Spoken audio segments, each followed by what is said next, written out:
ខ្ញុំសួរថាអ្នកនាងមកម្នាក់ឯងឬក៏ស្វាមីជូនមកដែរអឺណែតែខ្ញុំគួរឆ្លើយយ៉ាងម៉េចទៅខ្ញុំគួរតែឆ្លើយថា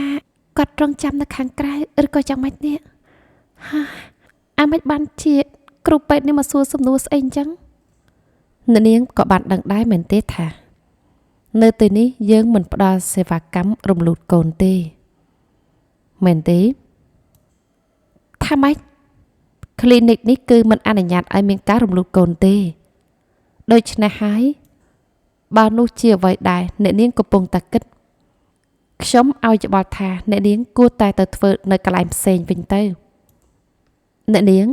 សូមសម្រេចចិត្តឲ្យបានលឿនបន្តិចមកចានាងកំពុងនិយាយពីស្អីហ្នឹងមានសំណួរអីទេចា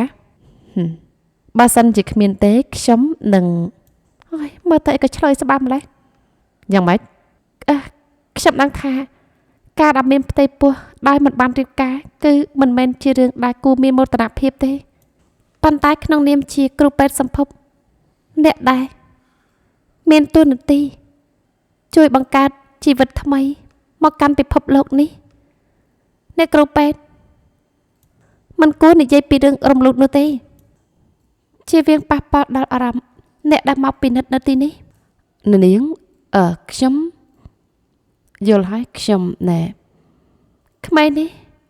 នៅក្នុងផ្ទៃរបស់ខ្ញុំទោះបីជាខ្ញុំមិនតាន់ត្រៀមខ្លួនរួចរាល់ក្នុងការទទួលគេមកក្នុងដៃរបស់ខ្ញុំអ្នកគ្រូពេទ្យក៏មិនគួរណានិយាយពីសម្ដីប្រមាថអាយុជីវិតគេដូច្នេះដែរតែខ្ញុំនិយាយត្រូវទេចាណែខ្ញុំគិតថាអ្នកនាងយល់ច្រឡំហើយ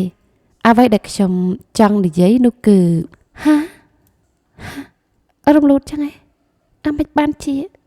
នាងនិយាយបែបនេះចំពោះអ្នកដែលមានផ្ទៃពោះតកើត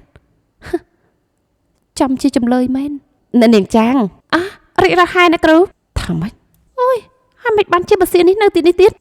អញមិនអីទេហេវ៉ាន់គ្រូពេទ្យនិយាយថាម៉េចដែរអ្នកគ្រូចាងអ្នកគ្រូមិនអីទេមែនទេខ្ញុំរងចាំអ្នកគ្រូអស់រយៈពេលជាយូរមកហើយគ្រប់យ៉ាងមិនអីទេមានបញ្ហាអីអត់ណែគឺណែណែមិនក៏ប្រាខ្សែភ្នែកបែបហ្នឹងមើលមកខ្ញុំអញ្ចឹងខ្ញុំមិនអីនោះទេប៉ិតមែនណាហ្នឹងហើយកាប៉ិតទៅខ្ញុំបានប្រាប់អញហើយតែខ្ញុំអាចមកដោយខ្លួនឯងក៏បានដែរឯងមិនគួរខាត់ពេលមកជាមួយខ្ញុំសោះគ្រាន់តែឆាយជំងឺមហារីកបាត់ស្បូនតែប៉ុណ្្នឹងនោះយ៉ាងណាក៏អរគុណច្រើនដែលបារម្ភពីខ្ញុំនាងមិនបានមកទីនេះដើម្បីឆែកជំងឺមហារីកបាត់ស្បូនទេ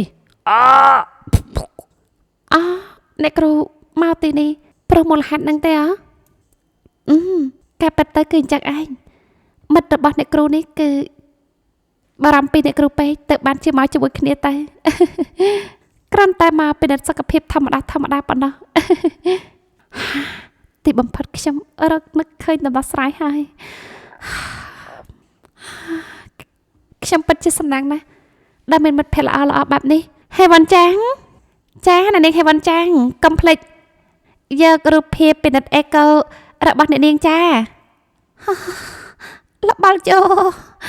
ផែនការរបស់ខ្ញុំខ្លាយជាផែនស្កទៀតហើយរូបភាពពិនិត្យអេកូរូបភាពពិនិត្យអេកូអូយមិនក៏ទេវតាធ្វើបែបនេះចំពោះខ្ញុំលបល់យោ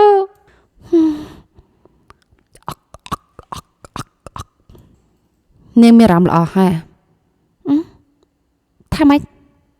មុននេះនាងមើលទៅដូចជាពិបាកក្នុងខ្លួនណាខ្ញុំគិតថានាងប្រហែលជាបារម្ភចំពោះរឿងដែលបានកើតឡើងខ្ញុំអត់មានបានបារម្ភអីទេខ្ញុំយល់ហើយក្នុងនាមលោកជាលោកពូរបស់សេយុនខ្ញុំដឹងថា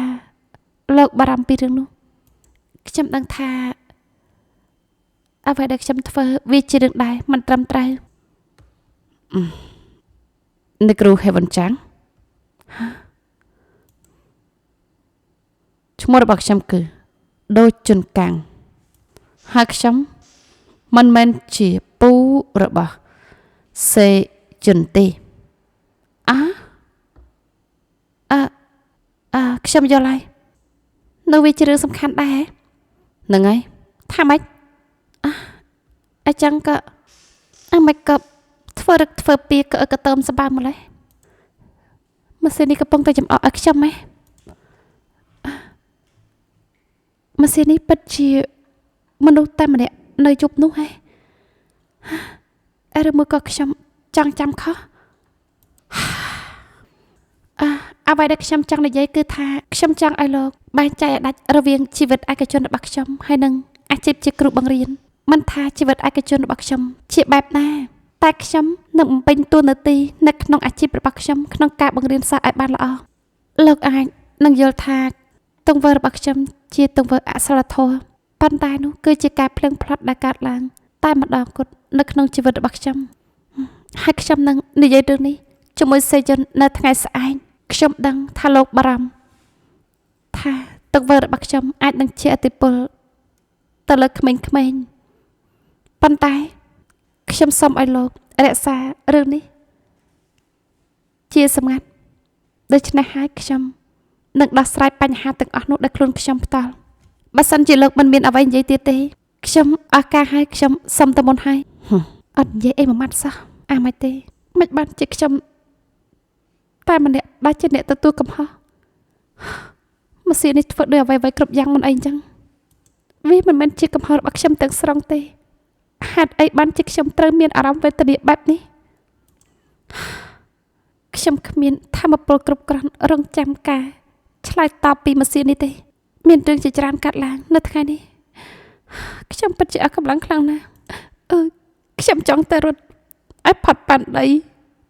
ដើម្បីគេចពីបញ្ហានេះទេអ្នកគ្រូ Heaven នោះជាកូនរបស់ខ្ញុំមែនទេបើអត់ម៉ត់សួរអីតណើបអញ្ចឹងវ៉ៃអត់ទេនេះគឺជាកូនរបស់ខ្ញុំអញ្ចឹងខ្ញុំនិយាយមិនតាន់ចប់ទេអ្នកគ្រូចង់ទៅណាមានស្អីចង់និយាយទៀតលបល់យោ